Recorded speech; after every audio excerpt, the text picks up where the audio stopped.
আপনার সিম আপনার মোবাইলের মধ্যেই ইনক্লুড আছে। অথচ আপনার সিমে যে কলগুলো আসে এই কলগুলো রিসিভ করছে অন্যজন। যেটাকে বলা হয় কল ফরওয়ার্ড। তো এটা কিভাবে রোধ করবেন? এটা করার জন্য জাস্ট এই কোডটি লিখে ওই সিমে ডায়াল করে দিবেন। দেওয়ার পর দেখতে পাচ্ছেন এখানে কল ফরওয়ার্ডিং এর যতগুলো অপশন আছে সব দেখাচ্ছে। ভয়েস, ডাটা এবং যতগুলো আছে প্যাকেজ সব কিন্তু নট ফরওয়ার্ড দেখাচ্ছে। আপনার ক্ষেত্রে এগুলো কোনোটা যদি ফরওয়ার্ড দেখায় তাহলে বুঝবেন আপনার ফোনের সিমের ট্র্যাকিংটা কিন্তু অন্যজন নিয়ে নিচ্ছে। অর্থাৎ আপনার নামের সেই রেকর্ড অথবা যে কলগুলো আসে সেই কলের অ্যাক্সেসগুলো নিয়ে আপনার নামে অপব্যবহার চালাচ্ছে। এটা রোধ করার জন্য জাস্ট এই কোডটা লিখে ওই সিমে ডায়াল করে দেবেন। দেওয়ার পর দেখতে পাচ্ছেন call forwarding service has been disable. অর্থাৎ যতগুলো ফোনে এই কাজগুলো করে রেখেছে হ্যাকাররা, তারা কিন্তু আপনার এই সিমের নিয়ে আর কোনো খেলা করতে পারবে না। অর্থাৎ আপনার সিমটা কিন্তু এখন 100% নিরাপদ।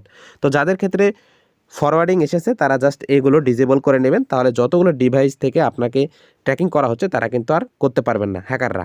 তো ভিডিওটা ভালো লাগলে অবশ্যই ভিডিওটা লাইক করে দেবেন। চ্যানেলে নতুন হলে সাবস্ক্রাইব করে দেবেন। ধন্যবাদ।